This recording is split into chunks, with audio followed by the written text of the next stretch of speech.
Record. Okay. And then shall we pray? Yes. Sounds like a Let good me ask you a idea. question. Tom, do we have to give permission for you to record this? Because every time you do it, something comes up and says, got it or something. Do we have to say yes to you? I don't know. Do you? Well, I Well, did. Yeah. It's no sweat to do it. Yeah, No. I do. Well, Yeah. I have to Yeah, push my finger you on know, it. I don't know. The ones that I've been in, they just say this is being recorded. But Okay. they have just updated. So, you know, you never know from one update to the next. So anyway, let's just ask the Lord and God's Spirit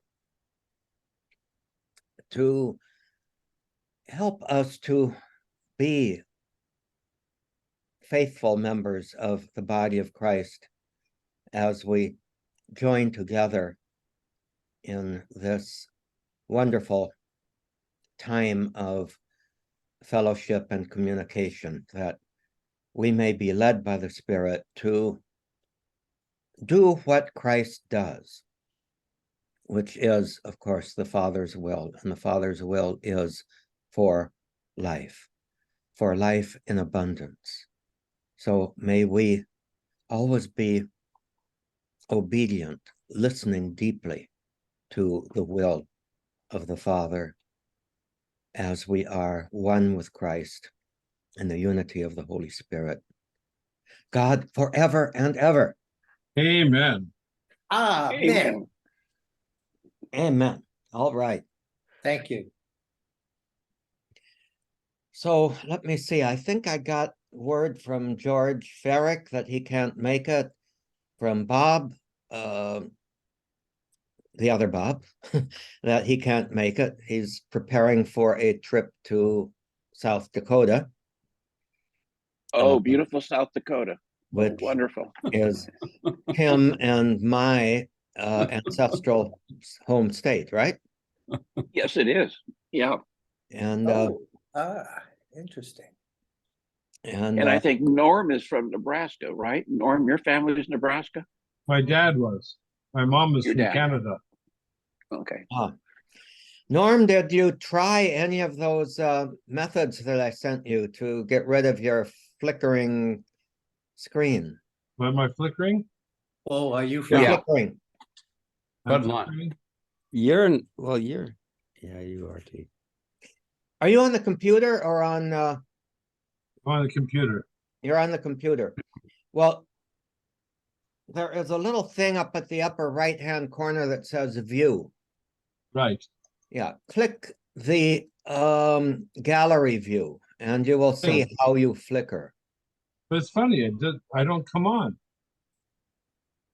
Well, that may Yeah. be part of the problem I've too. always been on, but now I'm not on anymore. Hmm. Let's see what's here with the share screen. Post disabled participant screen sharing. I did. I did. I don't know.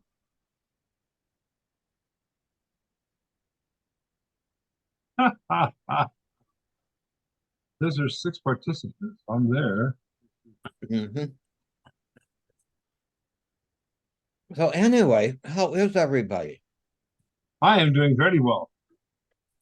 Pretty good, yeah. So, Likewise. so let's go around and just everyone kind of, Ferrick had said he loved it when we used to do that. So why don't we start with Norm and just go around the circle? What kind of week have you had? Wow. It was interesting. Well, I moved to Long Beach so I could have time with my family, and that's been very good. You know, I've been having dinner and lunch with my brothers and sisters that are here, and it's kind of cool. And also the time with seeing cousins and stuff like that's been very good. And the parish is a lot slower though than the parish I'm used to. So I was used to every day having a lot to do, and here I don't have a lot to do, and so that kind of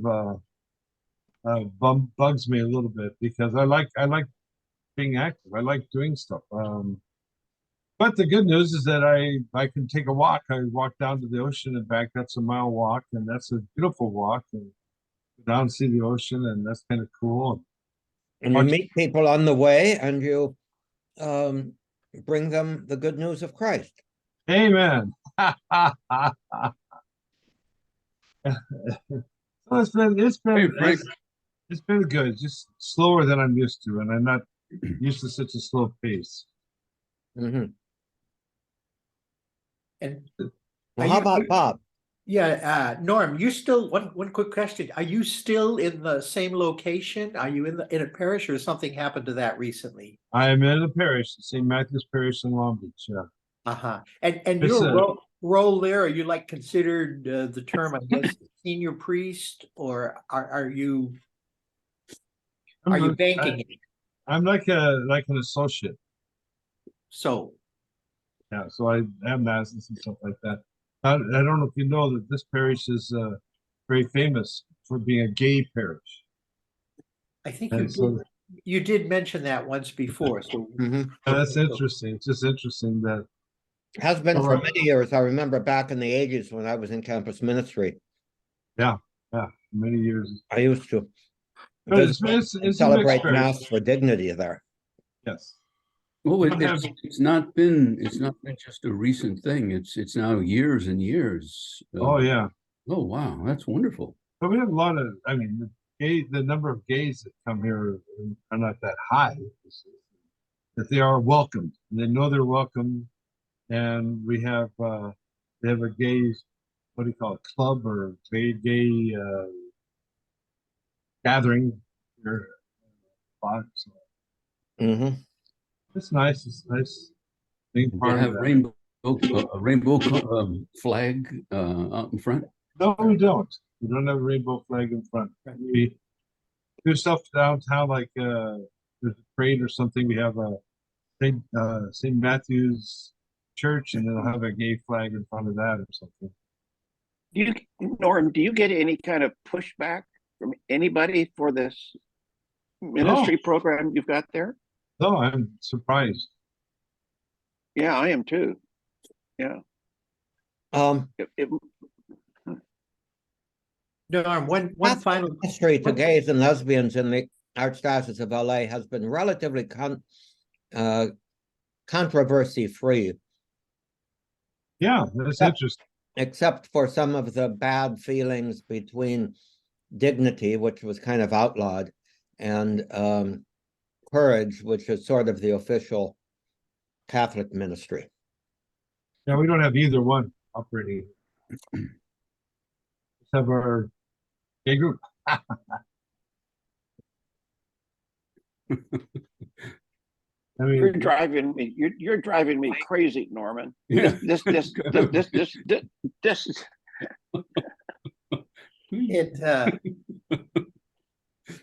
yeah, I can see Norm shining through, so Norm, Right. you're gonna stay on. You'll probably be able to see us, but I'm gonna stop your video. There. okay, stop my video. you meanie. Norman. Can you see us though? I can see you, all Mhm. six of Okay. you. Okay. Can't see me though. I just didn't come up. To her camp date, or have you already taken her? And would you tell me when you might be coming home? Thank you, honey. That. Who is that? Who was that for Norman? No, Thank you, honey. I like that. I wish. That was my wife calling my daughter. So Okay. Norm, oh, okay, Oh. shoot. Okay, so tell us about that. About which?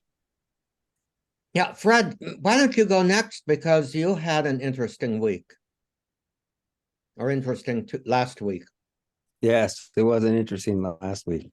It was the 50th edition of the Lonergan Workshop. So they made a big deal about Fred and Sue. Mm. So I appreciate that they acknowledge out open and often that we're a team.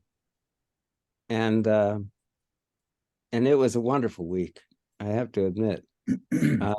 was a little different last time because we because of Juneteenth, we had to go through Saturday. But it was really an amazing thing. Some of the guys that we have speaking, old students of mine and Pat Byrne here at BC, they make these wonderful slide presentations according to their interests and so forth.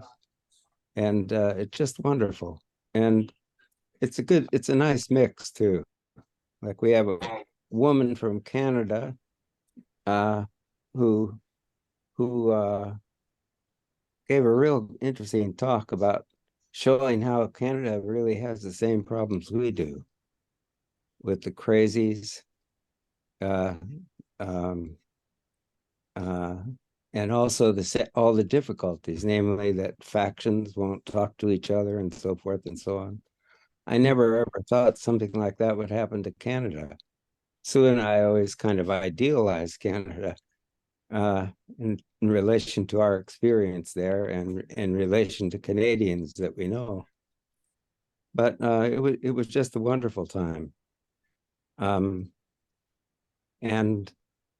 it's really a reunion. The other thing you do notice is people are not well. One person who's a wonderful person has Parkinson's. So he was a very close friend. In fact, he co-authored a book about Sergeant Shriver. And if you read that book, at least for me, I want to call him Saint Sergeant Shriver. He's just an amazing guy. As a public figure, I'm so proud of that kind of person. And this fellow was intimate with him, and he read part of a thing he wrote about Sergeant, a dialogue that he kind of made up. He called himself Didymus, but it was a really interesting thing. And you just are so thankful when you have these salt of the earth people that simply give of themselves all the time.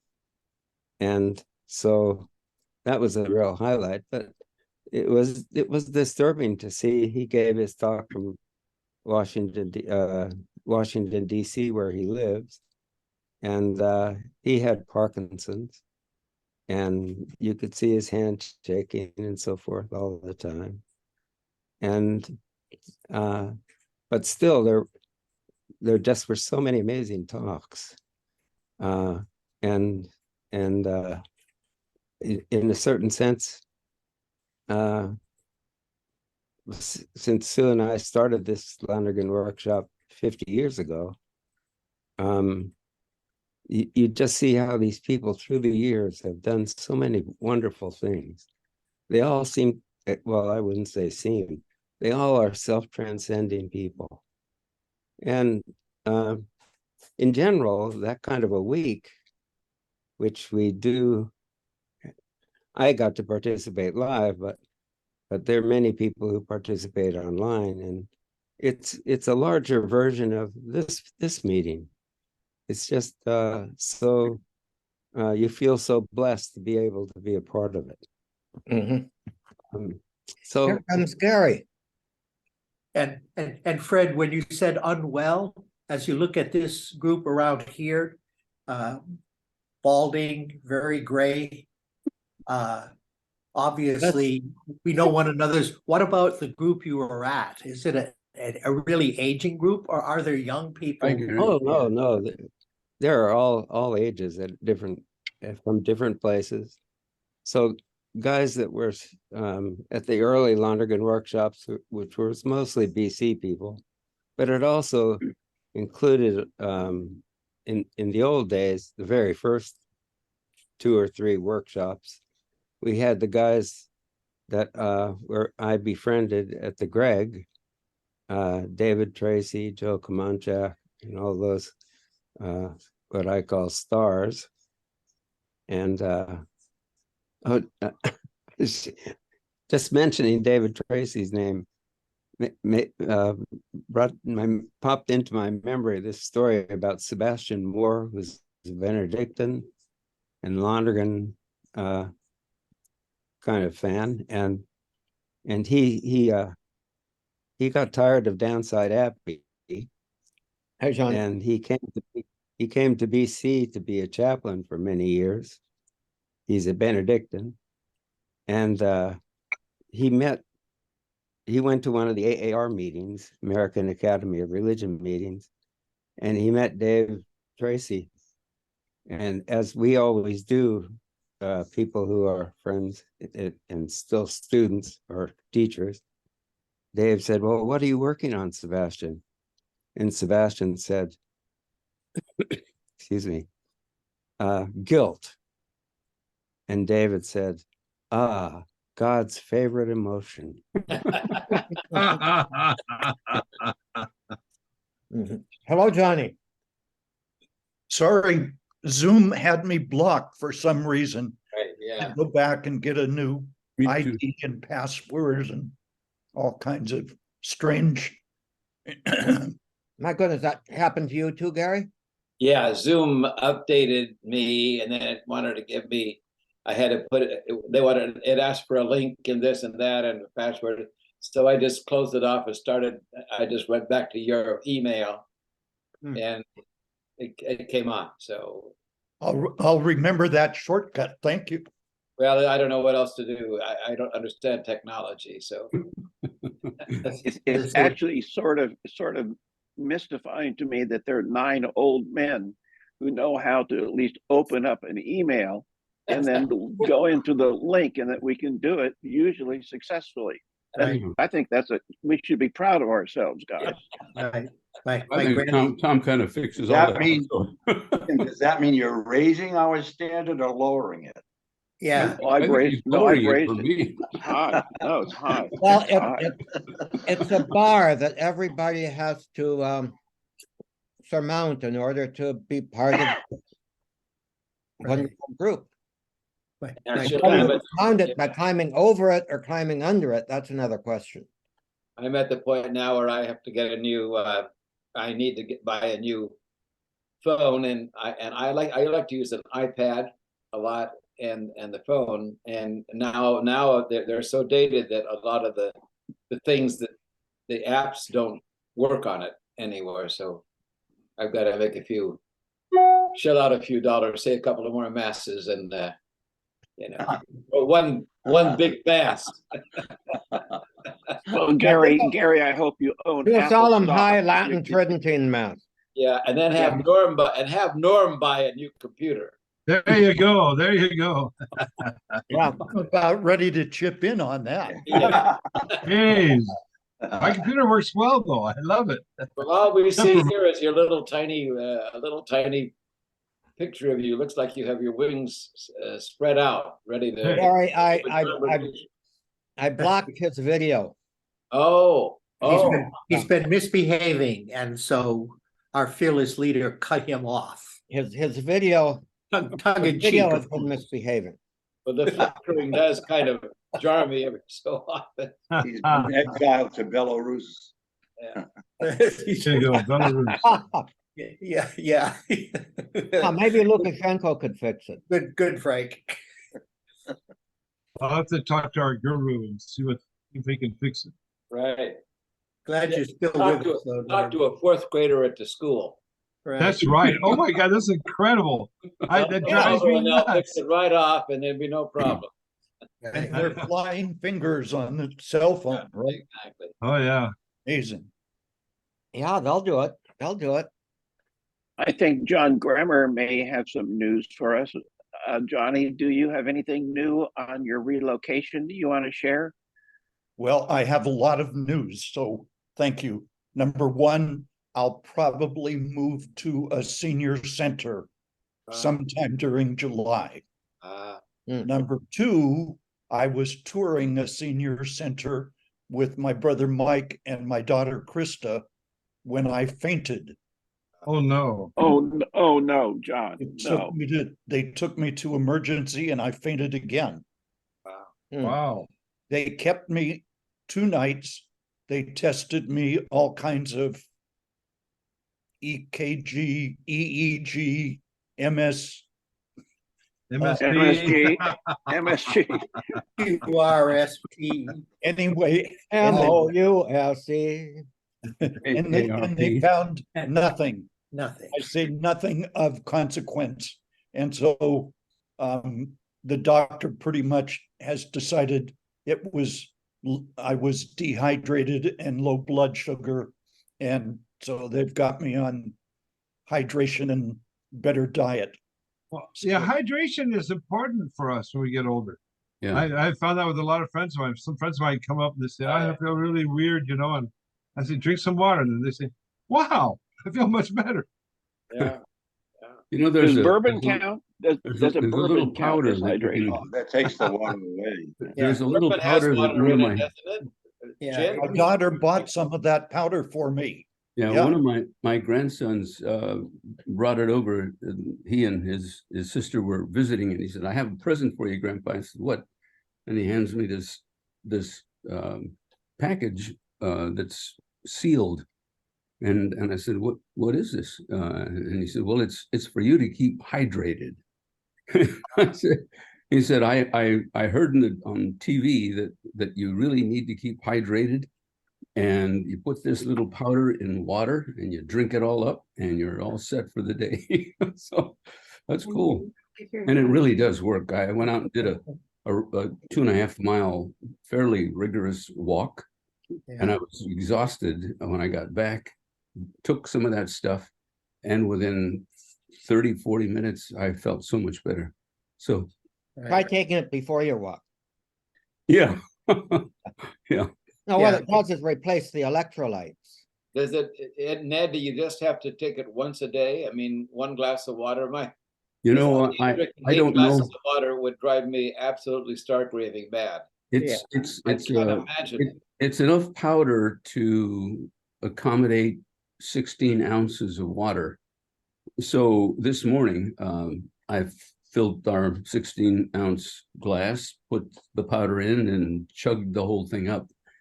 And are you done for the day? I am. I haven't read anything on the bag. He just said one of these and will take good care of you, Grandpa. So I did. And But I the main should thing drink it, is you obviously. have to drink a lot of water during the day. In addition to the powder and all that. Yeah. I mean, the powder helps to replace electrolytes. Because if you drink a lot of water, you pee a lot. And your kidneys are basically removing sodium and potassium and whatever those other minor electrolytes are that essentially they help to regulate your nervous system. Is that the problem? They help to regulate your the electrical conductivity of your nerves.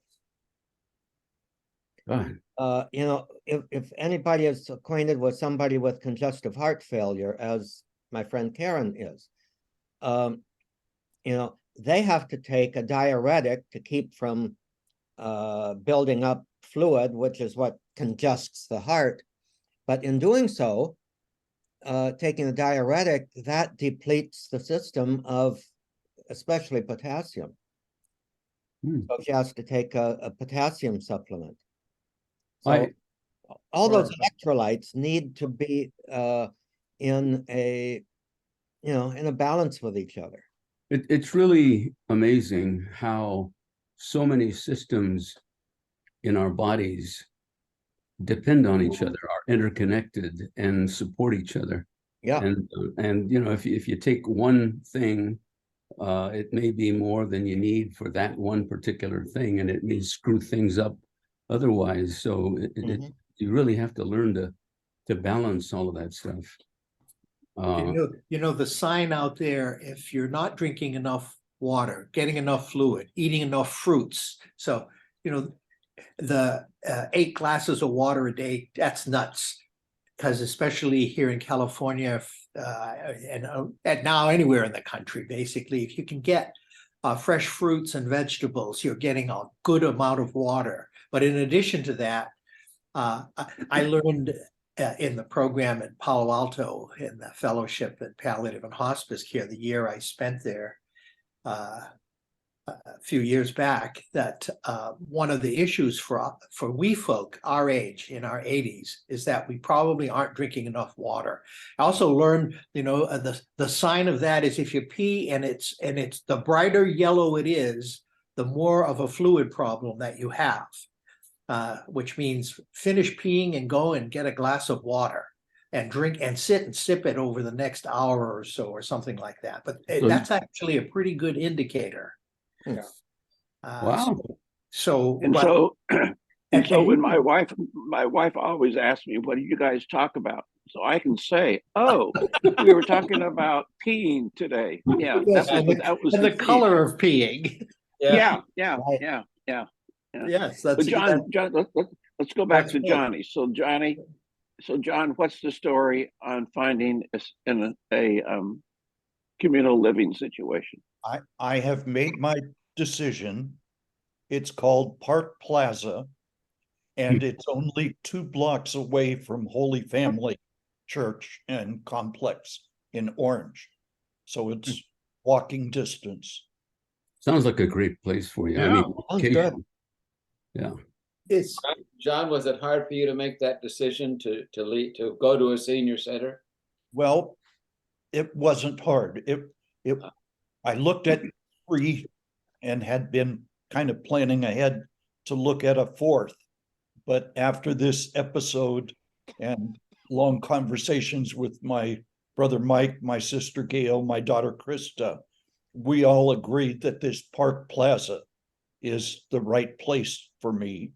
And they've got a spacious studio, and I will pay $4,500 a month, but the only additional is my cable TV and my cell phone. All the other utilities are paid, 3 meals a day, once a week cleaning, once a week laundry, all of these things that make good financial sense, as well as kind of supporting my recovery and socializing too. There are just so many activities that are impressive, including twice a week $2 buy-in poker game. There you go. Hey, now we got it. What's the population of the place, John? I think it's 800. Wow. Oh, It's, wow. It's 3 stories high, and it makes a full square around a beautiful patio in the center. Wow. Is it all inclusive, Johnny? I take it you're going to be in the independent living part of it. That's right. But you have the option of assisted living if you need it. And there's a whole chart of And the then- types of assisted living available. Right, Yeah. and is one of the floors more than assisted living? So it's help with the activities, the ADLs, activities of daily living. Is that also part of it, or do you have to move somewhere else if you need, for example, sort of time-limited nursing care? The last place I visited had that feature, but Park Plaza does not. Right, the place you visited probably would have been very expensive. I'm struck. Metro LA, $4,500 a month. Yeah, And that's you're able to get into there as if you were renting. It's like Yeah. it sounds like you found a good place and a good deal. Sounds like, yeah. It's a $4,500 a month. I mean, it's like including all the meals, and I suspect that kind of place also has meal plans that if you wanted to go away and visit, travel, whatever, you can opt in and out. That's absolutely right. Yeah. And Each room has a refrigerator and a microwave. Right. I don't have big appetite these days, and so it's very convenient. I can either take a small meal or a half meal, or take a full meal. They'll package it up and I'll take it back to my room for later. All those features just very, very attractive to me.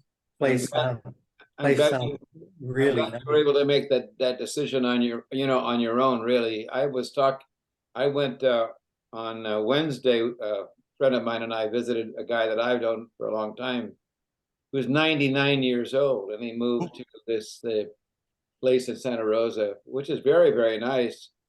And he can barely, I mean, he's on a breathing machine all the time, it seems like, it looks like I guess, like, what do they call those things, a CPAP machine, CPAP. something. He seems to need oxygen, and he doesn't walk around.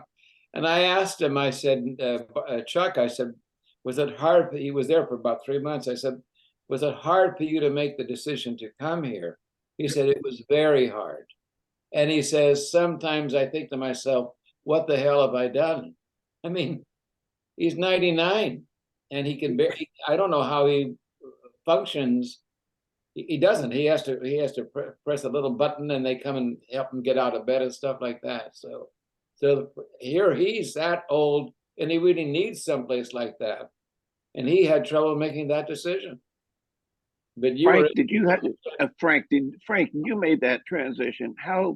What went through your mind before you moved from your home to the retirement facility? What were you thinking? Well, I was thinking that I have some health problems, but more than that, I was lonely. I didn't like being alone. And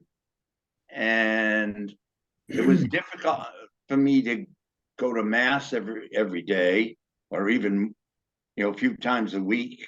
You'd have to slog up and get dressed and drive. And some of the winter months, that was kind of difficult. So It's tough, yeah. here they have a mass every day, just down on the elevator. We get everything. I mean, I don't have I have a study that I'm sitting in now, a big bedroom, a bath, and a balcony, an outside balcony. 3 meals a day, laundry done once a week, a room cleaned and bed made 3 days a week.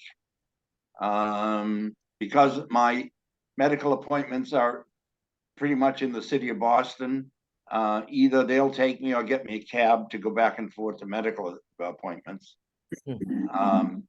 And it comes out of your pension, costs about $1,800 a month.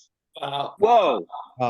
That is And it's in prime real estate in Boston. I suspect downtown. That's a fabulous location. the value of the location is maybe, because we're right in the middle of Mass General Hospital, it's probably worth about $50 million at least.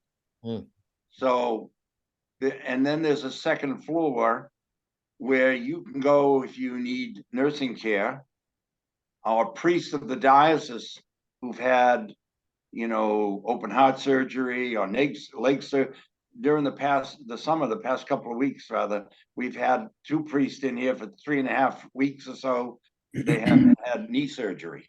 So you can come here to recover from anything like that. And then there are some extra rooms if a priest of the diocese wants to come in and just get away and stay overnight for a couple of days, they can do that as well. So it's a pretty versatile. So this is a place particularly for religious? It's for only diocesan priests. Wow. There's about 50 of us here, and about 10 are in the infirmary. We call it the second floor, but it's the infirmary. Yeah. Are you on the? Where are you on the age spectrum, Frank? I'm one of the young'uns. You are. Oh, yeah, there's 4 or 5 younger than me in their late 70s, and there's a number my own age in their 80, 81, 82. And then you start up. I just talked to the oldest priest in the archdiocese. He's 96. wow. And so there's a lot of guys in their 90s. Some of them are still very active, actually. So you can come and go as you please. There's parking for your car if you drive, all of that. I mean, it's incredible. It is incredible. It's a great And thing. plus, I have my own home. Yeah. So like, usually what I do is on Sundays, wherever I am in the afternoon, I go to my home and I spend Sunday night and Monday night there and come back on Tuesday. So you're able to hold on to your home in Duxbury, as I Yeah, recall. because I have a That's- lot of relationships and, there's no women here. I have a couple I of understand. I friends, understand, et cetera. Yeah. Well, I mean, the staff and the sisters, right. that's a very nice presence, but the rest of it is, it's kind of, there are no women. And so, Yeah. and I'm not a Lothario or anything like that. Yeah. Oh, no. But, Oh, no, of just- course not. We knew that. Well, hey, Gary, out in Santa Rosa, do you have such a facility for No. retired priests? No, and it's, no, they don't. In fact, whatever they were, a number of people had, actually, it's funny, according to my friend Dan Welton, when he was Vicar General, I guess he sort of took a poll among, I don't know if it was retired priests or whatever, and somehow they asked people, do you want to have some kind of a facility? And actually, a lot of people said, no, I'd rather just find my own way. So, but we finally did start something, because when the bishop came, he started his own congregation of nuns that are made in his image, but there was nothing for the priests. So they were going to take a building that we've had, but the bankruptcy will take care of that. That'll be gone. That will not last. So I don't know. Most guys, I'm happy to be here by myself. I don't mind being, because but I'm in the middle of a lot of people that I know, and I can call, people up and just invite them over, or I could say I'd like to come over for dinner or something like that. And that would work out. I kind of enjoy evenings by myself a lot. In fact, I just got a text from somebody who's having dinner in Healdsburg tonight and asked, would you like to join us? But I'm going to Healdsburg at 1:00 for lunch with a couple that I've known for many, many years. So I don't know. I want to go back and forth. Yeah. Okay. Yeah.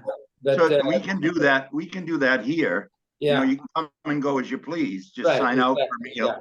And a lot of priests didn't want to come here for one. I think it changed after the pandemic because they saw it either as just a nursing home, they didn't want to be in a nursing home, or as seminary redux kind of. Yeah.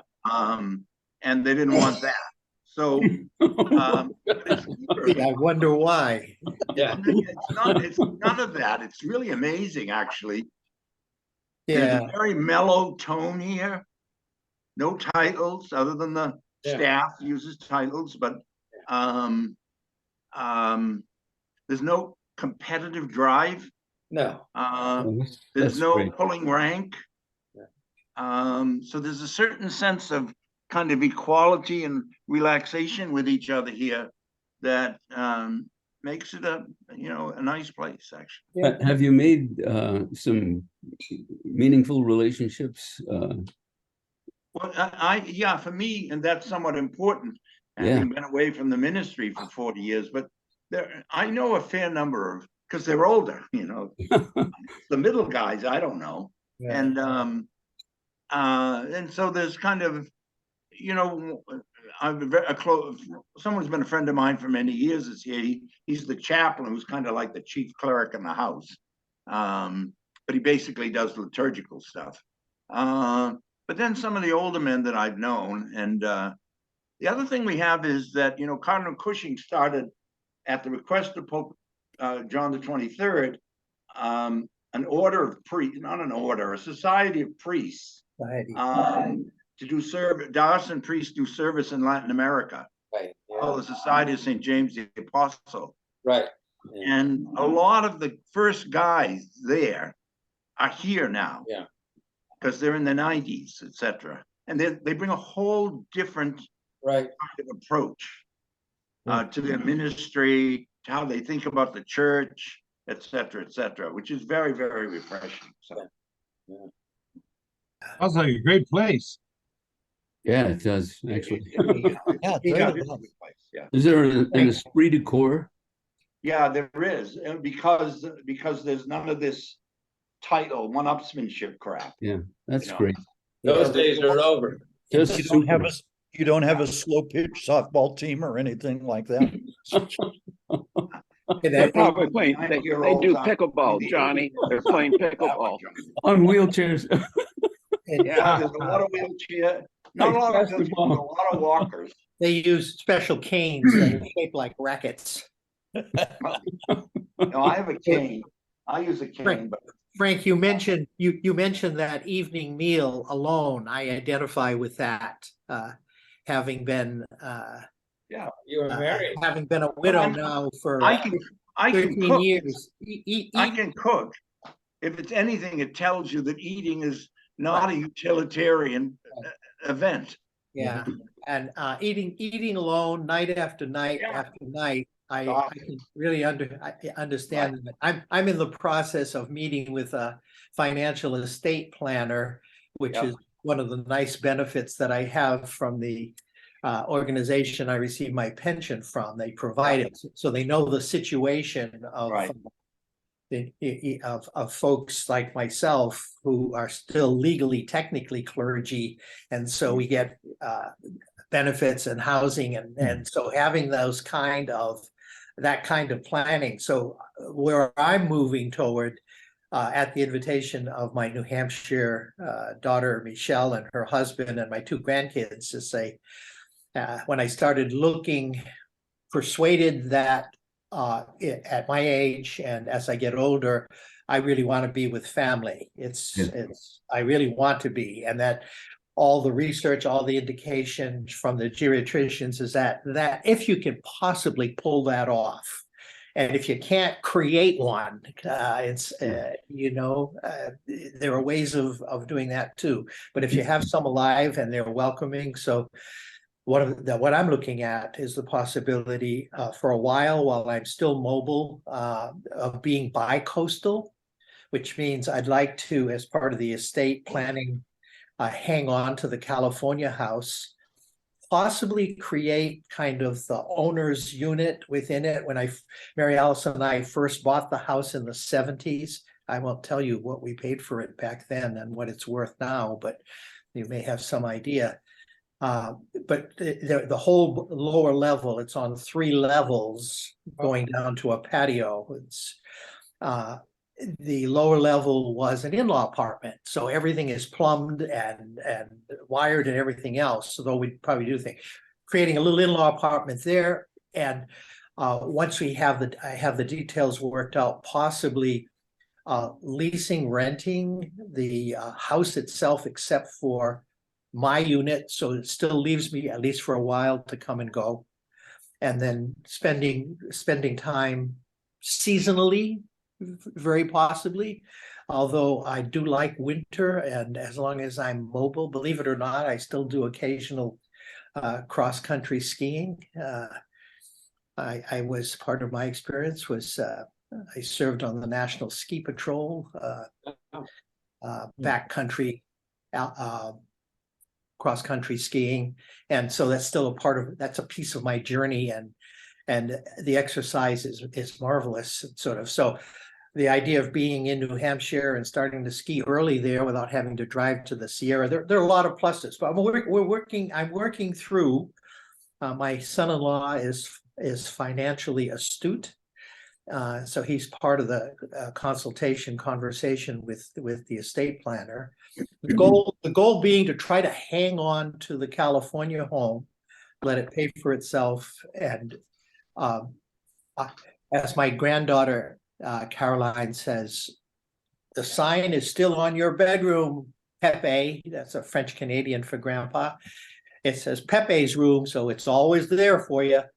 But they also know that I love being part of them and everything else, but the sense of privacy is important. So right now with my son-in-law, we're going to start talking with an architect to knock out a unit within the home that they currently have that will allow for access and stuff like that. So as someone hears me, they go, Bob, you're gonna have your cake and eat it too. And I went, yeah, if you can get away with it.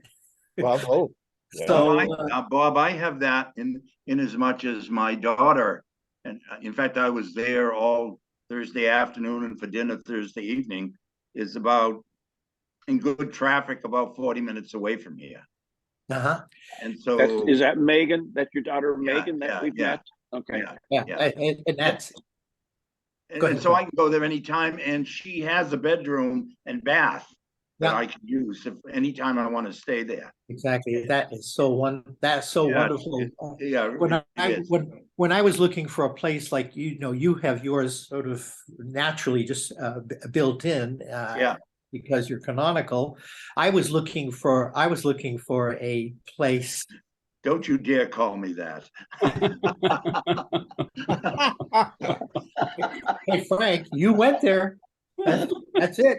Dude, that's the way it is. As I was looking for a place, either I did find one like Johnny did, right on the Merrimack River in Manchester. And believe it or not, my college roommate, my friend longest for life, and his wife are both resident there.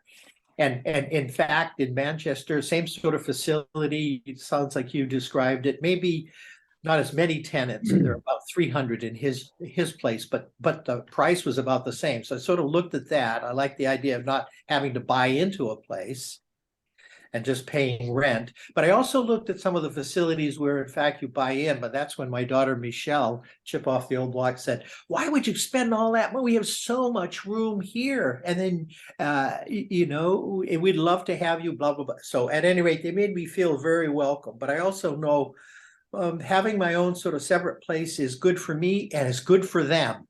Mhm. Within I have that. In addition, I have that. I have my own home, Yes. which is in an over 55. It's a single family house with a condominium relationship. Got So I it. pay my fee and I get the landscaping and all of that kind of stuff, the snow shoveling, et cetera, et cetera. Yeah, I don't have to worry. And- Yeah, here and in it gives me a here- place for my friends. here in the Berkeley Hills, I don't have to pay for snow shoveling, so. Yeah, well, of course, Right. but the But other I'll- thing I would advise anyone is, from my experience, if you're over 50 years old, try to avoid buying any place with stairs. Mm, Yes. Right, yes. yeah. Right. Eventually, stairs are, a problem for older people, almost everybody, the older you get. If you don't have an elevator or whatever, and you probably have an elevator in the place you're going to, Johnny. Oh, yeah, elevators all around. Yeah. Each Right. floor. Right, as you do, Frank. Yes.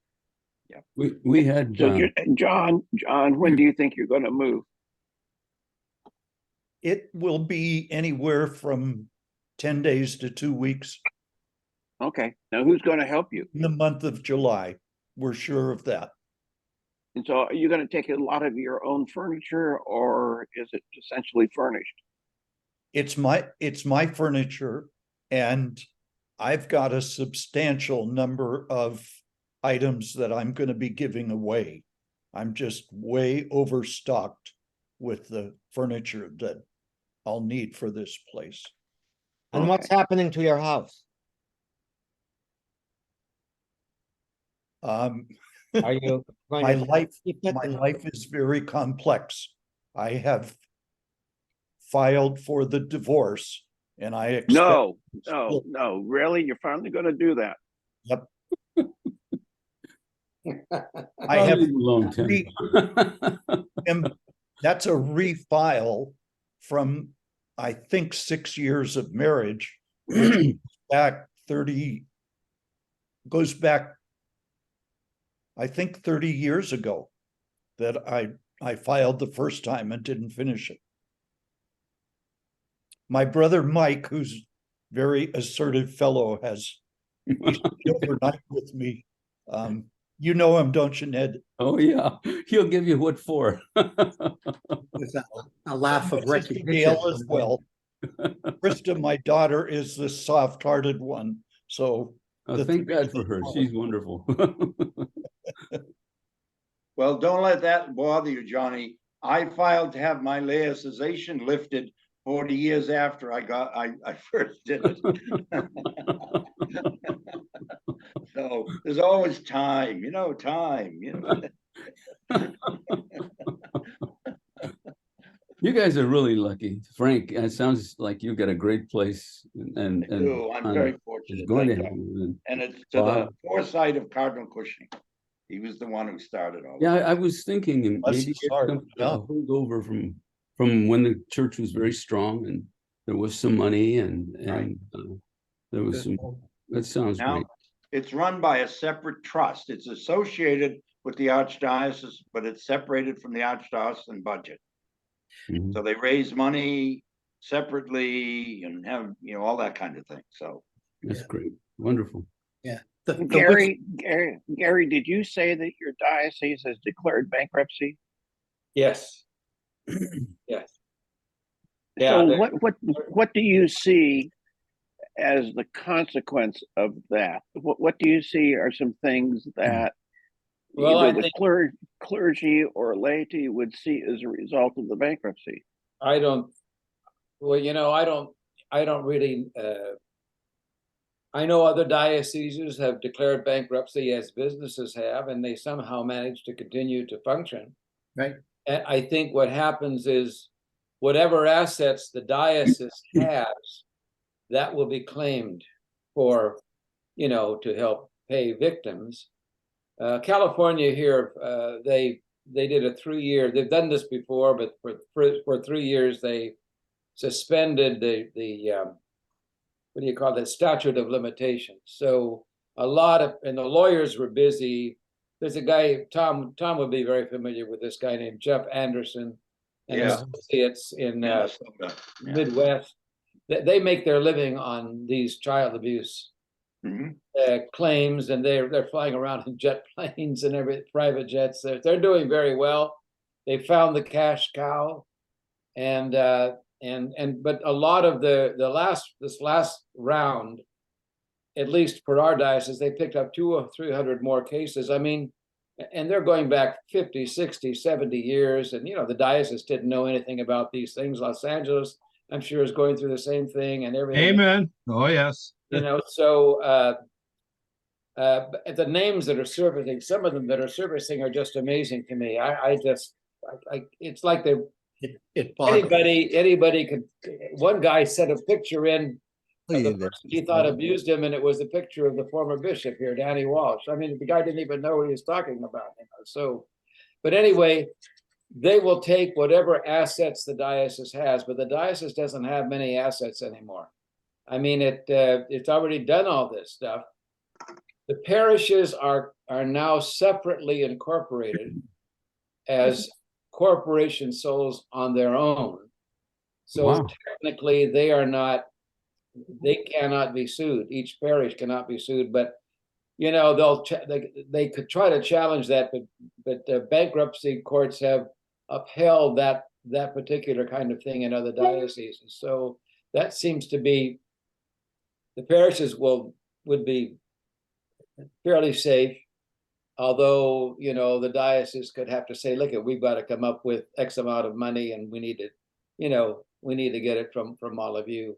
Our pension plan is shielded because it's I forget what they call it, a rabbi trust or something, it's governmentally separate. So it won't affect me, other than maybe, I think our pension is partly funded by a collection every year. I don't know, but we're pretty well. The Pension is in pretty good shape. Gary, the pension in the diocese isn't protected? It is protected. Okay, I It is misunderstood. protected. Is- Yeah, is no. that- Is that true for the priests? Usually they protect the lay employees first. I believe. All I know is that the priest pension fund is protected. I Okay. assume that the lay pension fund is also protected. Right. So Right. Excuse me for interrupting. I just want to say goodbye. Take good care, Hey. guys. Okay. Hey, Ned. See you Love you, soon. buddy. Bye-bye. Enjoy the play. I will. Thanks, Fred. Thanks. With a granddaughter, what else? But so You know, that's everything Gary's been saying, just for your information, Tim, everything he's been saying is true about the Oakland diocese. And Los It Angeles also diocese has too. declared bankruptcy. Oakland has declared bankruptcy also, huh? Yeah. I think so, yeah. Yeah, that's within the last 6 weeks, 2 Right. months. Yeah. Who's San counting? Diego also, Who's counting? Now, LA hasn't yet. but it's close. It apparently is closed. What's the status in the corporation sold? Are parishes incorporated now, or is it still the Archbishop as a corporation soul? That's news to me. That We the did that, Tom, shortly after the last time we went through all this, about 5 or 6 years ago. It was before I retired. And I retired in 2017. We went through a reorganization of the diocese, and we all signed paper, at least I did, signed papers, and I became the corporation soul. The pastor of the parish becomes the corporation soul of that parish. Now, a lot of the lawyers will say, well, they were doing that to avoid bankruptcy. Yes, that's exactly the case. I mean, they never sued the Second Baptist Church of 4th Street, you know, because that's just a little community of people. They don't have any money, but the corporation soul concept, which is actually contrary to canon law. In canon law, the parish is a juridical entity itself. And but it was Cardinal McIntyre really is the one who introduced that idea, I think, at least out in the West, and many dioceses went with it. Well, I think that was partly the result of all of that trustee. Right, the trusteeism, yeah. But anyway, Yeah. But anyway, so we are all, every parish is a corporation. So I think Stockton did that afterwards. So if the diocese has not done that, if Archdiocese has not done that, then the Archdiocese is a corporation soul. Yeah. I think, what do you say, Norm? I think that's still the case in LA, isn't it? I think Yes, it so. is. Oh, yeah. It's the case in Boston. Sure.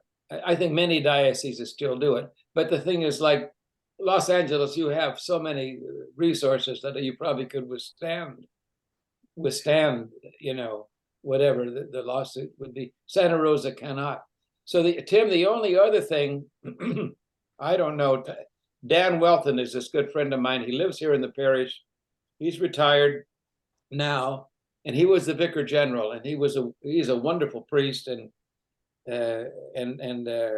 even the best thing that Bishop Basha did was to keep him.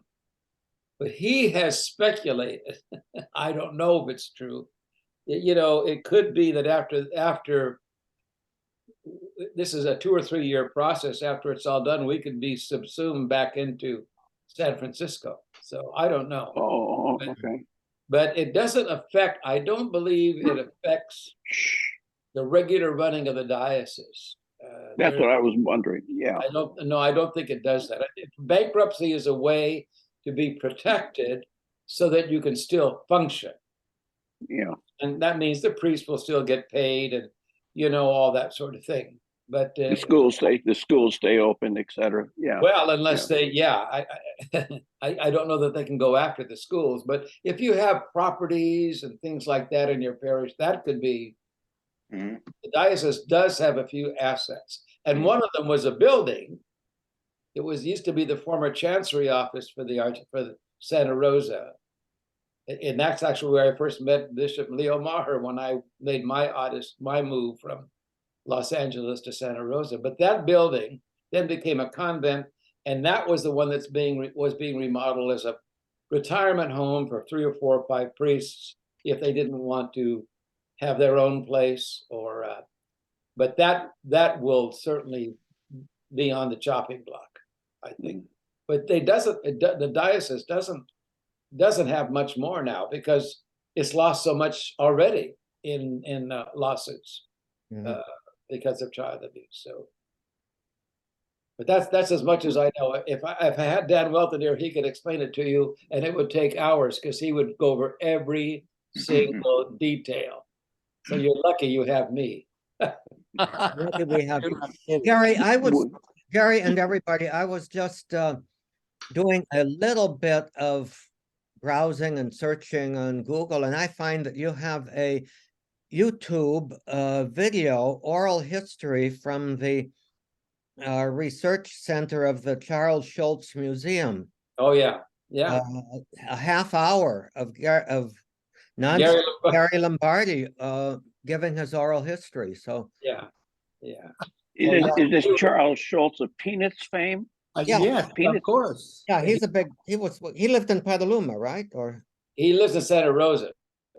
No, we played Oh. golf every week for 12 years. is he still We alive? were very good. No, he died in 2000. Yeah. And I did the funeral for the family, and then there was a public service. Ah.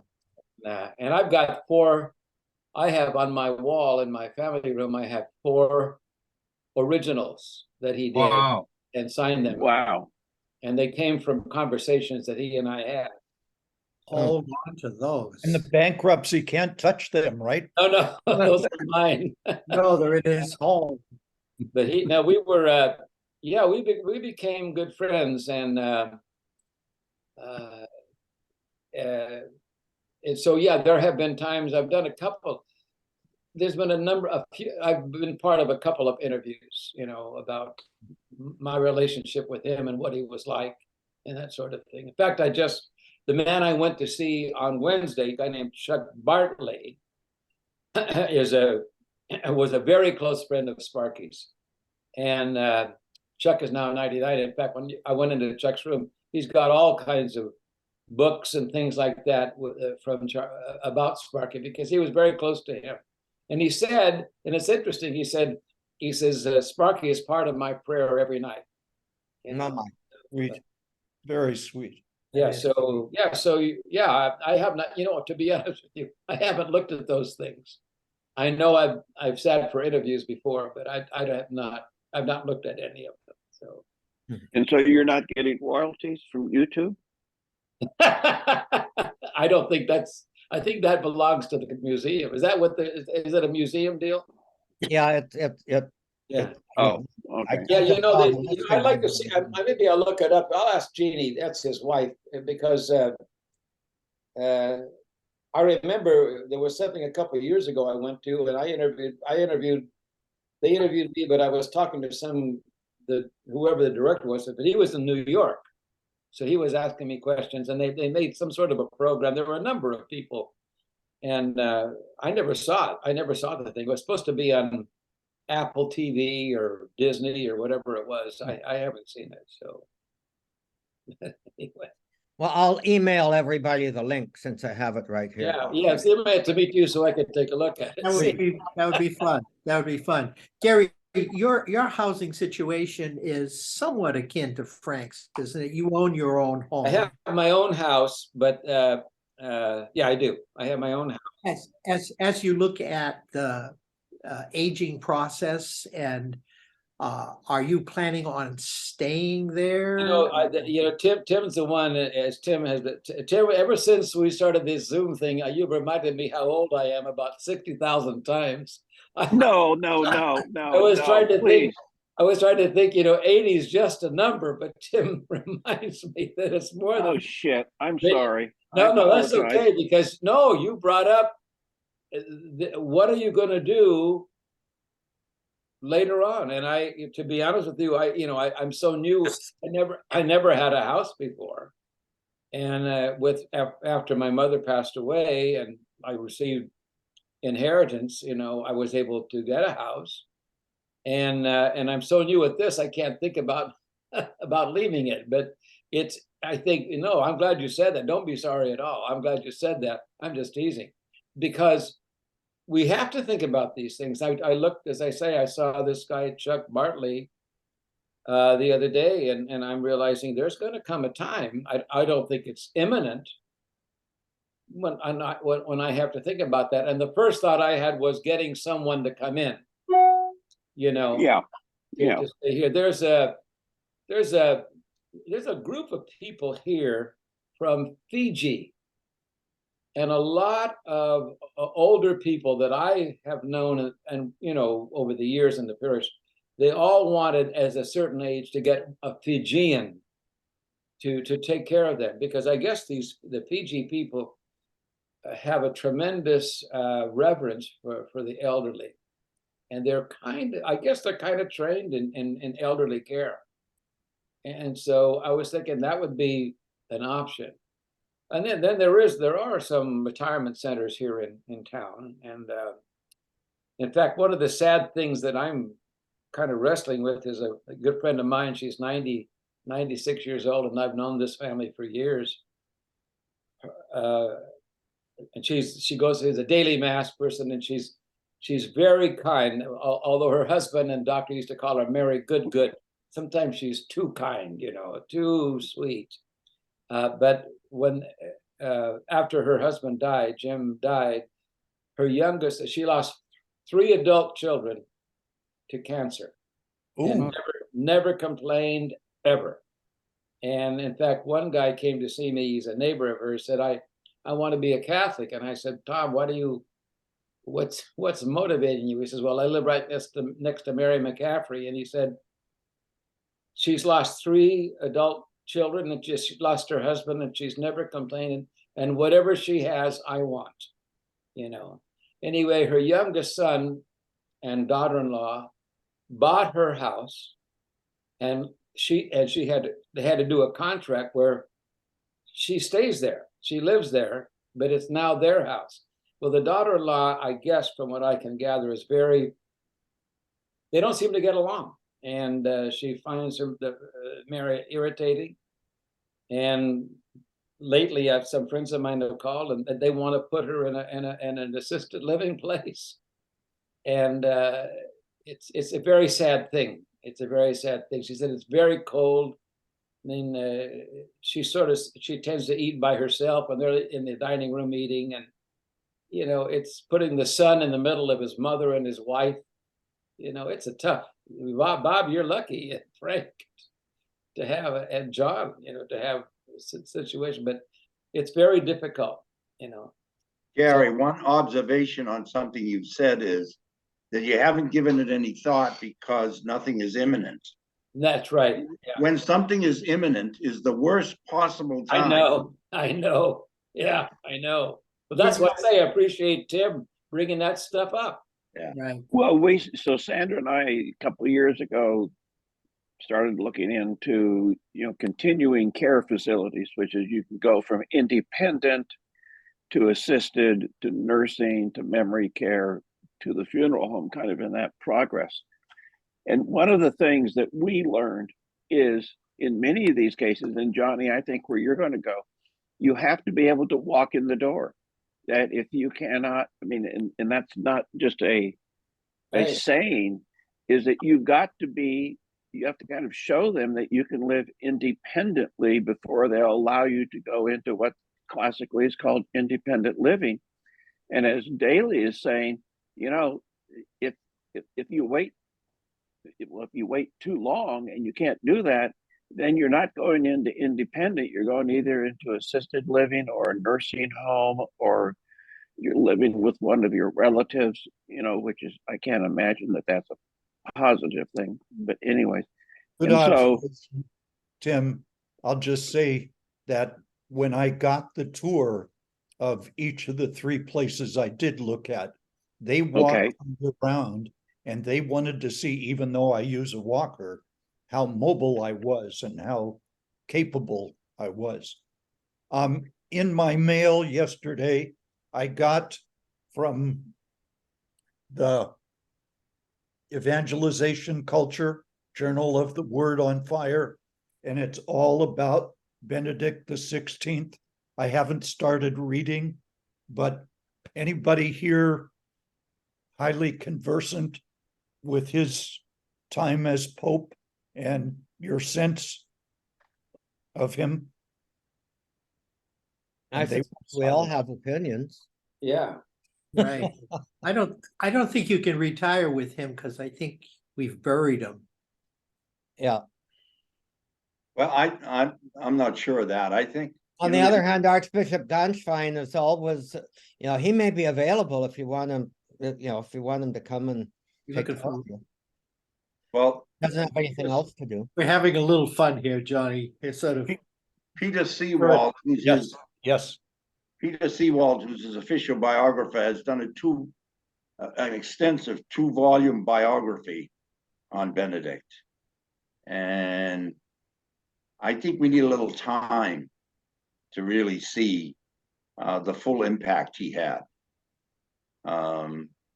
It's easy, I think, in my own sense, it's easy to dismiss him for some of the things when he was, in doctrine and faith, like Father Dupuis in Australia and some of the other things that he did. But there's a lot more to him than that. And I think the first volume, by the way, is very good. And, you get to the point where you understand that he wasn't really a rabid devotee of Thomas Aquinas. And he was very much into,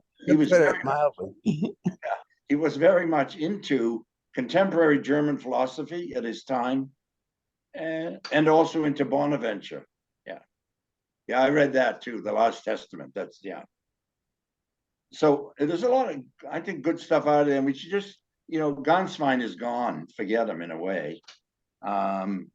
he's back in Germany. But the Benedict have a story, job. I don't think has been really, I don't mean fully told, but really 40% told. Yeah, we need time and Right. distance, Mhm. I think, with him. Fred, the book you just held up, have you read the one Frank's talking about? No, not that one. Okay. I mean, the 2 volumes, about 400 or 500 pages each. Wow. second- Wow. The second volume is defensive. It's the incidents that happened and Seawald's defending Benedict against them. So it's somewhat boring, but the first volume is very interesting, even though it's got translation errors and editorial errors. The second volume is perfect in that lane, but not as good as good a book. That's good. When I was in Basel, I got to have 3.5 semesters with Karl Barth. And in one of those semesters, now I can't remember which one. I think it was when he alternated between doing conciliar texts, because he loved the council. And then in the next time, in the other semester, he would do some Protestant classic. So we had Calvin and Schleiermacher. But when he was doing Lumen Gentium on the church, he invited Ratzinger to come because he knew that Ratzinger had a lot to do with that. Mhm. And so anyone Karl Barth esteemed, I think he's okay. Well, a lot of those, the original things in the council, like Dei Verbum, the first chapter that was given to the bishops was De Fontibus Revelationis. Father Ratzinger, who was 35 years old, said, Yeah. well, don't you think we ought to start with the Word of God? And so that's how the first chapter and the name of the document became Verbum Dei. Mhm. So that in itself is enormous impact that this 35-year-old man had, because he was savvy enough to use the platform of Cardinal Frings of Cologne, which was considerable in the council, in order to effect that kind of change. I think there's a lot, to be said about him. Yeah, he's gotten a bad rap. Now, as I start to read this from Bishop Barron, anybody got a caution about how Barron might be biased in some way with this presentation? I don't think that Barron will, I'd be surprised, let me say it this way, if Barron emphasizes the kind of things like that I just said about Benedict. Ah, The whole notion, for example, of sacramental encounter was something that he talked about. I mean, he took the whole thing of sacraments from the institutional view to the view of encounter, which is enormously enriching as a theological point of view, and somewhat difficult to get people to grasp and accept in the church. So I'd be interested to see whether Barron, because Barron kind of has been, tacking right in recent months. So it'd be interesting.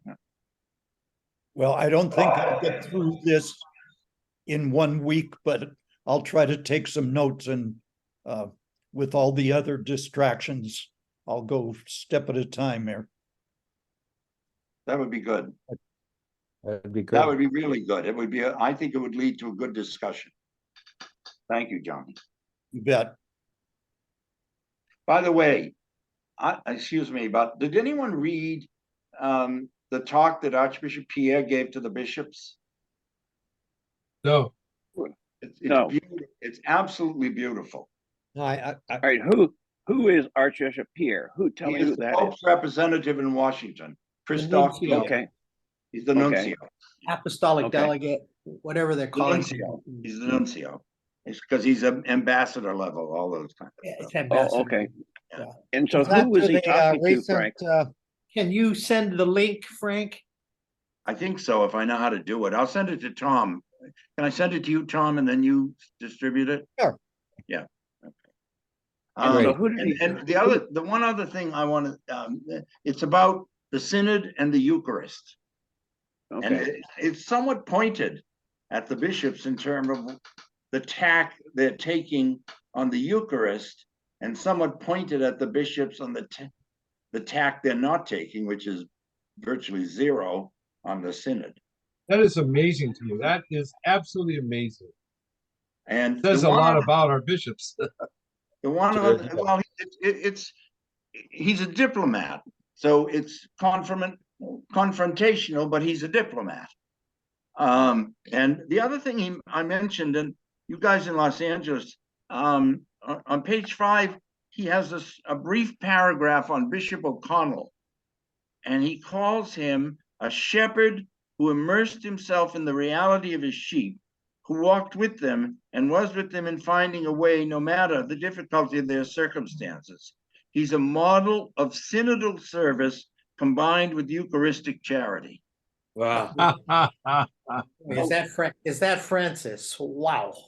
And so someone in Los Angeles, excuse me, if it hasn't been done, maybe Monsignor Crenane did it, but Bishop O'Connell's family in Cork, Ireland should see that. Yeah. Send it, Frank. is O'Connell the guy that was killed? Is Yeah. that who you're talking Yes. about? Oh, okay. Yeah. And I think it's amazing that absolutely nothing has been said about, circumstances of his murder. I was going to ask you about that, Tom. I mean, by now it's something. You would They think have so. There was a satanic conspiracy theory going around. You've all probably looked at that, but once that had its day on Yeah. in the media, there's been nothing. Yes, nothing. It's interesting, isn't it? I mean, that is interesting. But I should read that. I'd like to read that thing from that Archbishop Pierre. Yeah. I noticed in the NCR that Strickland is being investigated by Rome. Strickland's retired. Yeah, in the last Is he- 24, hasn't Is he he, retired? He's the is one. that the guy in who- Texas? That's The the guy guy in Tyler, Texas? yeah. And, 2 within 48 hours. huh? The second bishop in like within 48 hours. The other guy from To quote, Knoxville, retire. the guy from Knoxville retired. Yeah, right. Yeah. Right, but Strickland Really? has 2. I don't know, not unless he did it in the past 24 hours. Within the last 24 hours, unless my source is inaccurate, and I believe it was NCR.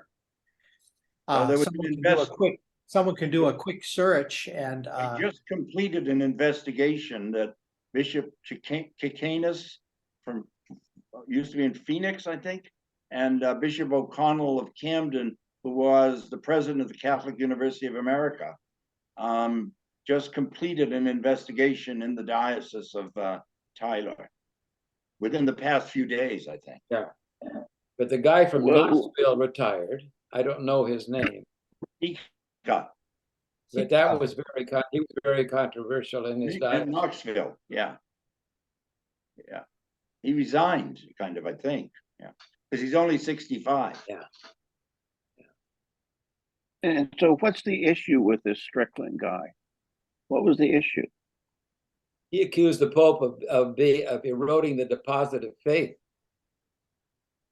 Okay, for a And he's, all right, for a layman, what does that mean? it would Tell mean me what that he's basically accusing the Pope of heresy. Wow. Okay. And he Wow. remember this guy Altman, the Yeah. wild guy from Wisconsin. Ohio. Oh, Wisconsin, yeah. I think Yeah, Oak Cliff, Wisconsin. And Yeah. his bishop, I guess, eventually removed him. Yeah. And Strickland came out publicly against the bishop who did that. I mean, he's messing around in other dioceses. I mean, my friend Bill Justice says, he said he's my least favorite bishop in the conference. And he said he sounds to me like a Baptist minister who became a Catholic bishop. I mean, he's on the far right fringe, apparently. I think he's off the edge. Well, there's kind of a cabal of four. Cardinal Burke, Archbishop, Auxiliary Bishop Athanasius Schneider, who is the auxiliary bishop of Kazakhstan. Now, I mean, talk about stretching a platform. Yeah. and Archbishop Vigano and Strickland. Yeah, just Birds So- of a feather but he is being investigated. together. Oh, they finished the investigation. Bob, Yeah, did you they did, say yeah. he just retired or resigned? I've been looking. I may I don't have, think he has on yet. my part, which I have occasionally done, may have been wishful thinking. Oh, Yeah. Memory doesn't always serve me, but that I saw it, and so there's a chance that it was like false news. oh, I was moving from thing to thing. But pretty well, I'm pretty sure that within a week, 10 days, you will see his retirement sort of. There's such pressure being put on him. Well, from whom? Who could pressure him? Who has Um, credibility with him that could pressure a bishop? Oh. He's called Francis. Oh, Call me Francis, he says. I mean, Yeah, the pressure's coming to me. investigation, Tim, is ordered by Rome. The Congregation for Bishops in Rome asked Chicanus and O'Connell to investigate the Bishop of Tyler, Texas. all right. They're the agents of Rome in carrying out the investigation in the diocese. Now, O'Connell, you mean the guy who was murdered? no, I mean, different it's one. the same name, I think, but Okay, he's the Bishop of Camden, New Jersey. okay. Well, but wouldn't that be kind of like two buddies investigating each other and they really don't want to make waves? Or do you think these can be really seriously penetrating, no holds barred kind of interviews? I mean, They wouldn't Well- appoint buddies, I think, to investigate buddies. Well, I don't Katana think certainly is they not would. a buddy of Strickland. No. They're diametric. who's Okay. opposites. They probably got they have their orders from the Congregation of Bishops, and the Congregation of Bishops would have specific, I assume, specific things they want to know. And so they need to report back, this is what we discovered from what you asked. So, I mean, whether they're buddies or not really is not, Okay. it wouldn't, I don't think it would. Plus, the input they're getting is coming from two bishops who do not think like Strickland, who are the members of the Congregation for Bishops from the United States, Supich and Tobin of Newark, New Jersey. So they're the two American bishops on the congregation that ordered the investigation. Okay. I like I while you were talking, I looked it up, and apparently Strickland is a favorite of Fox News. I guess he gives a lot of interviews and has been very vocal. I just was seeing that very vocal in his criticism of Joe Biden, that he pretty much implies that there's no way Biden should refer to himself as a Catholic, you know. So yeah. Right. And Fox News apparently is asking directly, indirectly, why is everybody picking on Strickland? He's a real bishop. It's like picking on Trump. Yeah. I like these guys. I remember there's this priest during the election. A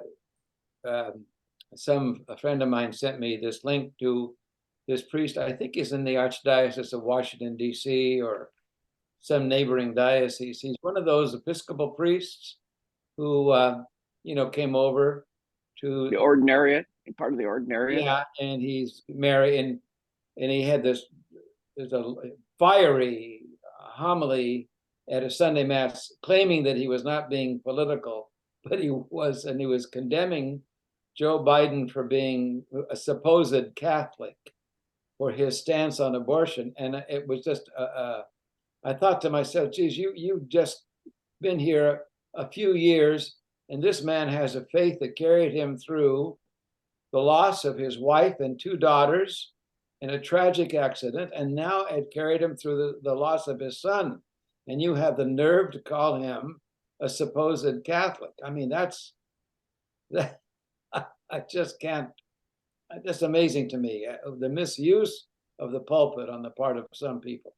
You know. Well, come to North Carolina. Come to North Carolina, because my pastor and the pastor of an adjoining parish had exactly the same thing at election time. In fact, the pastor next door said, "You will commit a mortal sin if you vote for Joe Biden." Yes, yeah. A And the mortal guy sin.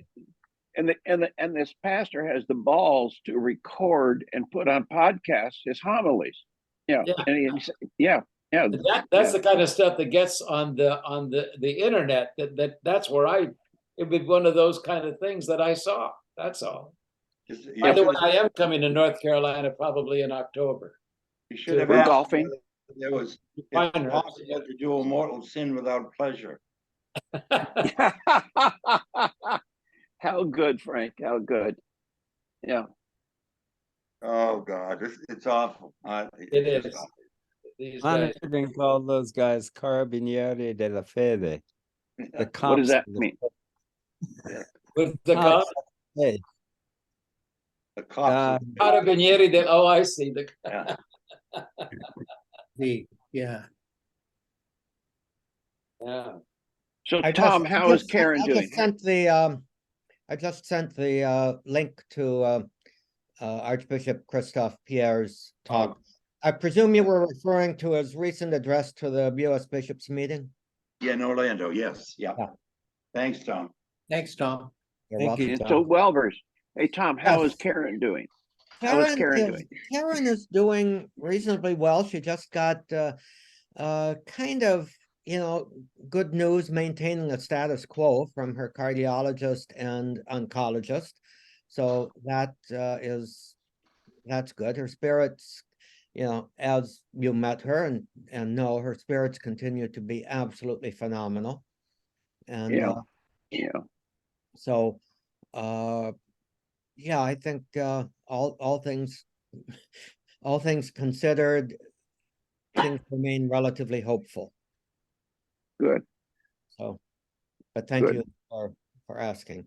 Well, give her my best. I I- loved the hour I spent just visiting with her, and Yeah. it was wonderful.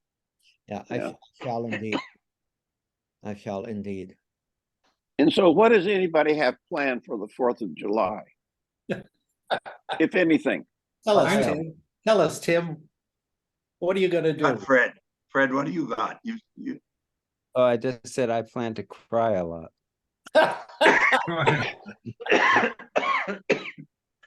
I mean, I'm so worried about our country. yeah. Uh-huh. Yeah. Yeah. You know, so let me, you know, as a political science background, I can't stay away from politics, but I'm wondering, would I rather have Trump be the nominee or Ron DeSantis be the nominee? Because Oh, dear God. because, you know, living in the South, I mean, DeSantis is an overwhelming presence, and I don't know how much you guys in California hear about him, but he's a bright guy. I think he's Harvard, Yale. He was in the Judge Advocate Corps, in the Marine Corps. He's a bright guy, and so that aspect of him, with his culture war bullshit, scares the crap out of me because, you know, and so I'm, you know, I don't know. I mean, it would frighten me if it was Biden versus DeSantis. You know, Trump light. oh, but smarter. Oh, Smarter. yeah. But My God. He's referred to as a Trump with personality brain. that has a nastiness that shines through. Ooh, Yeah. Well, Yeah. put. He's not an organic human being, if you will. There is a kind of robotic quality in the way he speaks and presents. Absolute lack of charisma. And one of the things I think we've forgotten in this country is that the president is not simply the one who gets things done and solves the problem. He's also a symbol of what the values are that the country needs, and the spokesman for what the values are of the United States. And if you have someone like Trump, who has absolutely no values, he's a value or amoral or whatever. No, he's not amoral. He's immoral, and then you have a real problem, I think, in the country. And that's why in parliamentary systems they have the things separated, that the prime minister is the one who gets the things done, but the king or queen or president is the one who stands for the values of the country. And our system, they're both in one person. And I think in recent years they've gotten separated. But I think you know, all sorts of disagreements you might have with Biden, but I think he's a man who has fundamental, good, next door neighbor American values.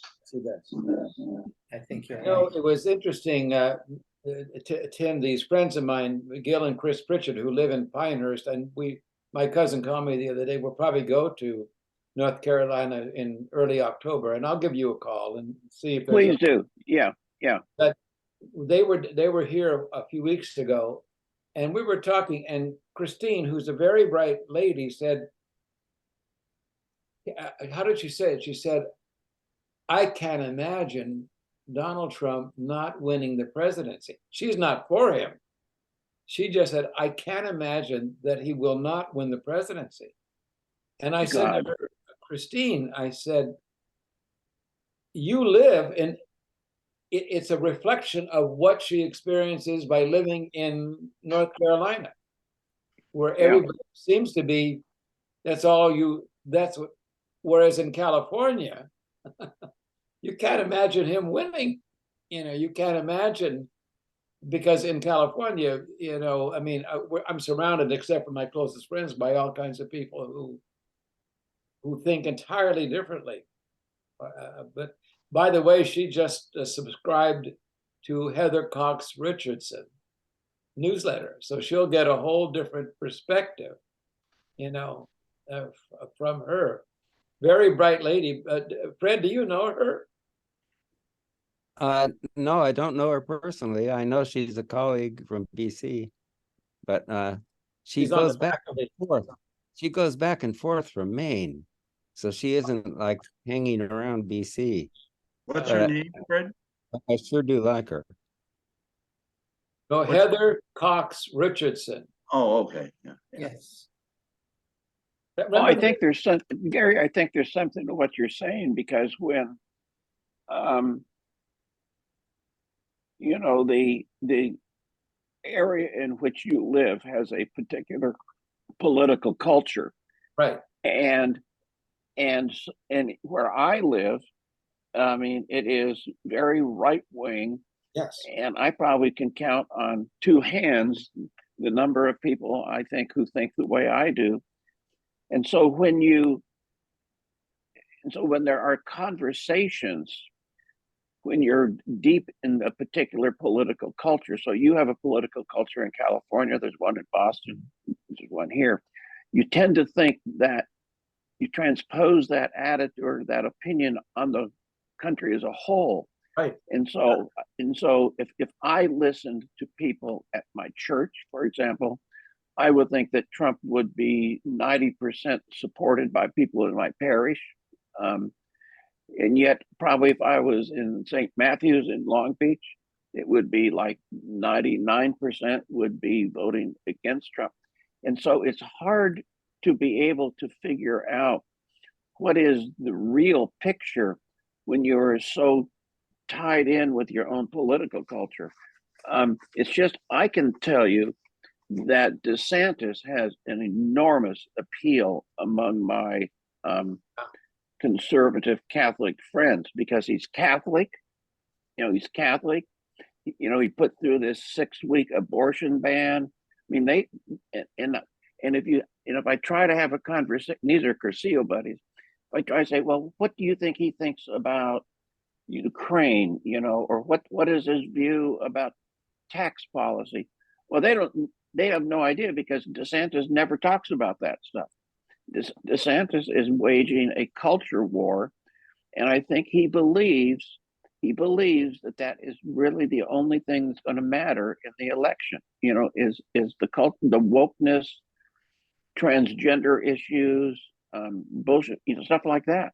And so I think, yeah, and I think even though he has zero charisma, in a presidential election, I mean, I don't know if charisma makes any difference. I mean, I don't. George Ferry put us onto two people who write regularly: Heather Cox Richardson, who approaches things from an historical point of view, and this guy Robert Hubble, who is a lawyer and looks at things more from a judicial or a legal point of view. He's a more rabid Democrat than she is. But I read those two every day, but both of them have said in different ways, that's the Republican strategy this year, is to focus on the cultural issues, in their campaign. Right.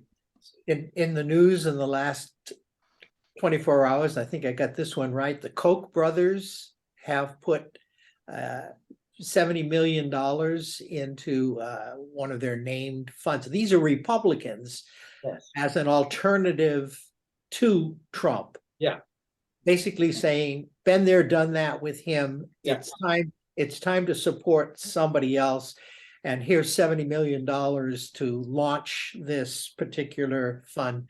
And I guess $70 million these days is like, I won't say it's Trump change, but it must be darn close. Considering We call it walking around money. yeah, considering how much will be spent, the billions. Yeah. But at any rate, from two pretty conservative Republicans, that is something of a hint or a clue. Pretty conservative. They're very conservative. Hey, Fred, are you going to? Do you have a particular crying time you're going to set apart on the 4th of July? Across the miles, I'd like to join you. I'll keep a crying towel around, and if anyone else would like to join us, sort of join Fred, I certainly would, because what a mess, what an absolute mess that we are in. But I think that, a number of people have said that with all these guys getting into the race, it makes it easier for Trump. But I've also read, and of course, this again, the two people that I read, and this guy Hubble, I think they said that, I think she said the same thing, that there's so many candidates entering into the Republican primary because they have a feeling that Trump will eventually not be able to run, because of these indictments and things. And so they want to have their oar in the water.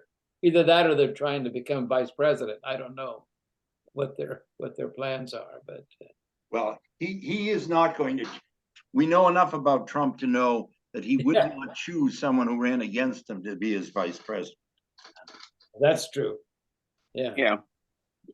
I think Sarah Palin is still out there. But she lost a race for Congress. Yeah, Right. she did. Yeah. But she can still see Russia. Yeah. Sure, yeah. Well, I think also the bishops haven't said anything. Yeah, there's a lot of things to talk about, like the death of truth. That's The DeSantis thing about hoodwinking those migrants and sending them on a plane to Martha's Vineyard, which is a master finger to the people of Martha's Vineyard, who, by the way, responded beautifully. Oh. But which is not a reason to say that you should and use the money, the public money of the people of the state of Florida to do that. Mhm. So this guy has. But they did respond. There's They a did lot in respond court there. beautifully. Yeah. Yeah, there is. Did anybody see the interview with Will Hurd on PBS the other night, about 2 nights ago? I was impressed. I was very, very impressed. If obviously a lot of water is going to be passing under the bridge between now and the primaries. And, there has to be a lively public discourse. Somehow or other, public discourse is going to have to happen.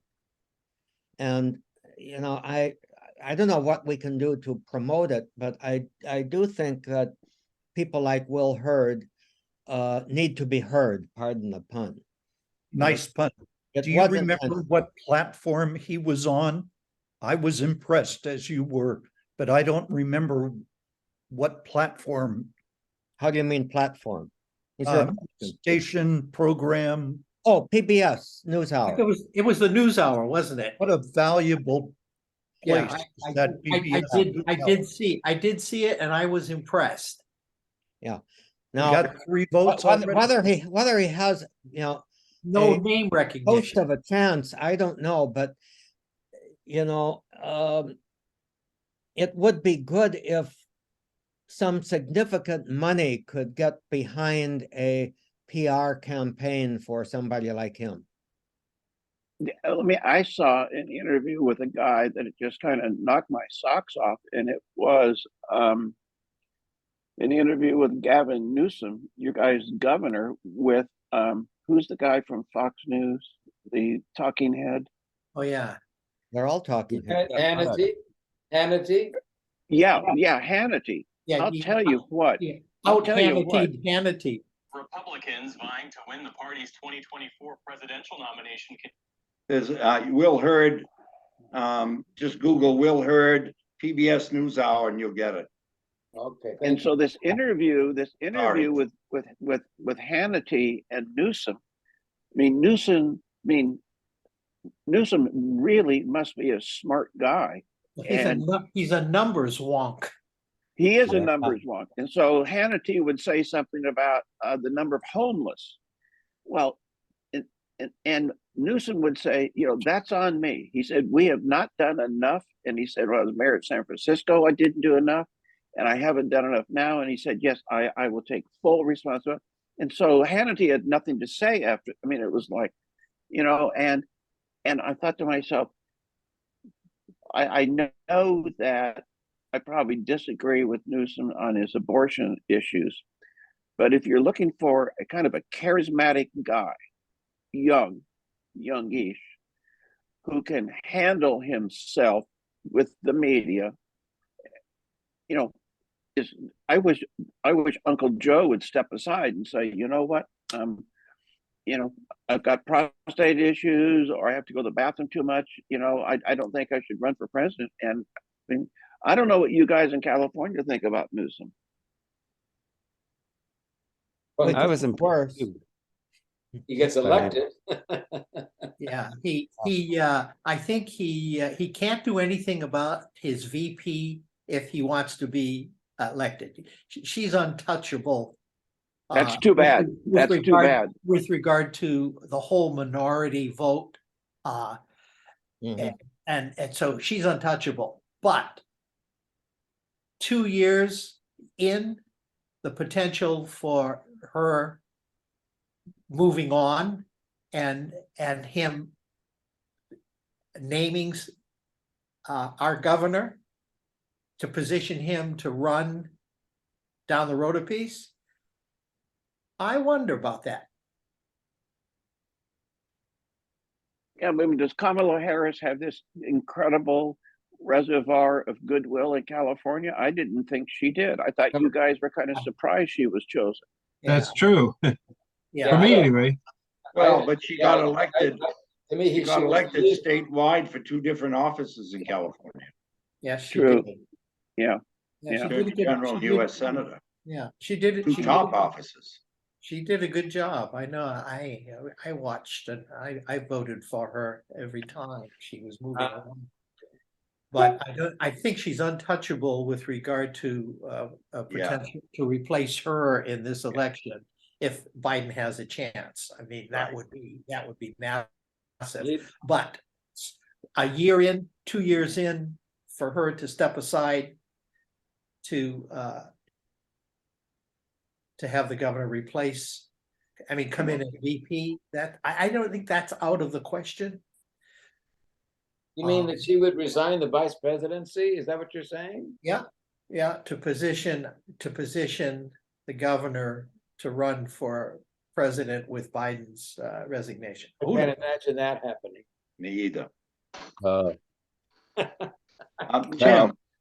Jim, But then- Stranger things. I get a little upset about people who say that Biden needs to go primarily because of his age. Given the fact that He's our age. he's 3 days older than me. There. And that he got an infrastructure bill passed that I've heard nothing but talk about from American presidents for the last 25 or 30 years. That's very true. That the most recent thing is 13 million new jobs created. So, you know, the thing in this country is the wealthy think that the economy is going well if the stock market's roaring. And it's But roaring. the middle class and poorer people think the economy's going well if they're working and getting a decent wage. And they are doing that. They are That's That is correct. true. That's correct. Yeah. So this notion that because, for example, he stumbles on occasion, which for the most part, I think is mechanical rather than Do you? cerebral. Yes. Okay. Yeah, I think Okay.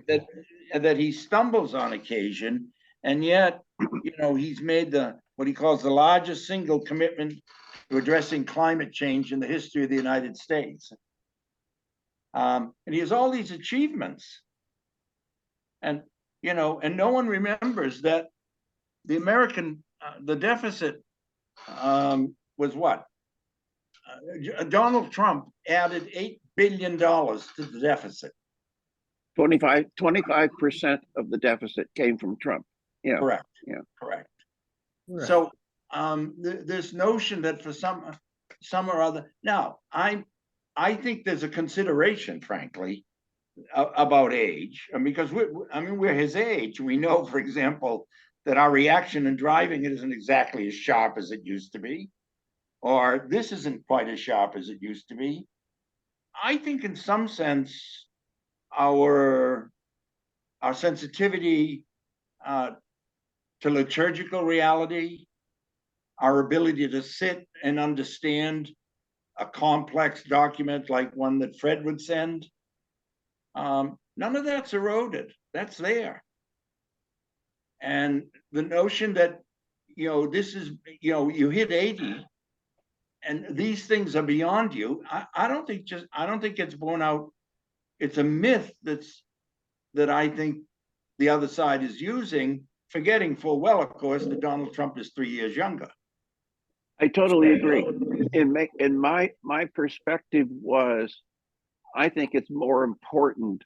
Okay, and maybe this, I'm not going to say this exactly how I mean it, Frank.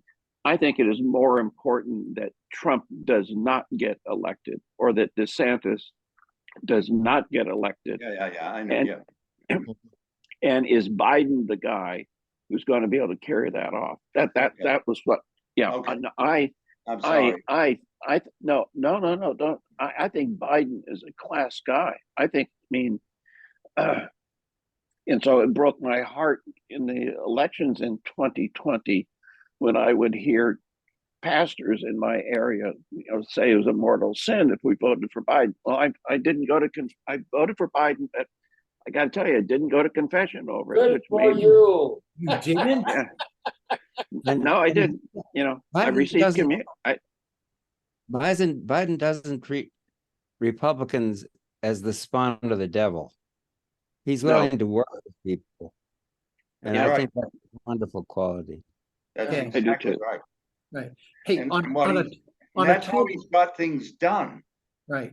Yeah. Speaking This about getting deal that he worked off with McCarthy, yeah. I don't think any other American could have worked that out. Hey, I don't know what happened in the room between the two of them, but they came out smiling and loving each other almost. Yeah. Almost. And then went back to what they had to say. But something happened in that encounter. Back to the synodality. I think Biden had pictures. I think Biden had pictures. But were they doctored? Were they, AI generated? Well, they could have been. Yeah. Speaking about getting things done, have anyone else besides me impressed with how quickly that bridge got built that caught fire outside of Philly? Yeah. Do you remember what the original estimates were, how long it would take over a year to get it done? 2 weeks, 2 weeks later, it's done and they're driving over it. The thought struck me, and I may have read it somewhere too, but the thought struck me, imagine if we were to put that kind of seriousness, focus on a significant issue like climate change, what could be done just in the US. They built this bridge that they said would take up to a year to get going. And you think about what was involved, it was a high priority. Well, the fact that right now, I don't have to tell you folks on the East Coast, but breathing is getting harder and harder because the forests are burning in Canada. And this is just one of the symptoms of what's happening to our environment. Imagine if we took it seriously. And so every now and then I go, maybe the only way we're going to get attention on that is to take to the streets. Maybe that young candidate for the Nobel Prize from Scandinavia was right. And that unless you start marching, you're not going to get their attention. Well, anyway, that's one of the sad things is we completely ignore what climate change is doing to other countries who are the people of whom are the victims. Yes. Famine here and there and social unrest here and there get the news, but they are all directly attributable to climate change and stresses on the environment. And that is sad. That is very We sad. ignore the world. On a Well- slightly different track, did anybody read the UCSF study on homelessness? No, No. I'm What going did to it send say? you the link on it. It basically says the primary factor of driving homelessness in California is loss of shelter. Not the availability of shelter, but losing your home pretty much condemns you to never having a home again. wow. And I haven't, looked more deeply into it. I want to, but I can send you some links on it. It may be worth reading and maybe discussing next week or whatever. But Interesting. Read it. I'm gonna need to go, so I'm gonna say goodbye. it is about that time. Bob, Yeah. not to Goodbye. get, just a comment on the bridge, Bob, not to get mundane, but I remember when I lived in Los Angeles, I had a course, a management course with a professor. Moshe was his first name. He was Jewish, spent part of his time in Israel and at UCLA. And he told a story about the bridge in Santa Monica that went down in Right. the North Bridge earthquake in 1994. Yeah. And it was rebuilt in a similar time frame. Yeah. And the way they did it basically was they, public contracts sometimes have a penalty if you're late, but they built in an incentive if you were early. Mhm. And they completed that bridge in about, in comparable time to what's happened in Pennsylvania. Yeah, I remember being there and knowing that, and it was just absolutely amazing, and it's holding up well. Huh. All these years There's later, no difference 20 years between later, that yeah. and normal construction. Right. Gary, I know you're saying goodbye. Would you like to finish with a prayer? Okay. Father, thanks very much for this chance for us to get together, and we ask you to help us keep faith and hope and trust in you. We ask you to bless our country and all the people who have to deal with this difficulty in aging. We ask you to bless the homeless. Help us to figure out ways to at least keep some hope alive among all of us. Bless us and bless our families. Amen. Amen. Thank you. Amen. Thank you. As usual. Happy 4th, guys. Bye-bye. Bless you all, and Happy whatever you do on the 4th, may it be productive for justice and peace Amen. at Amen. home. Thank you, Tom. Well, amen. Thank you, guys. God bless. Wonderful. Great to be with you.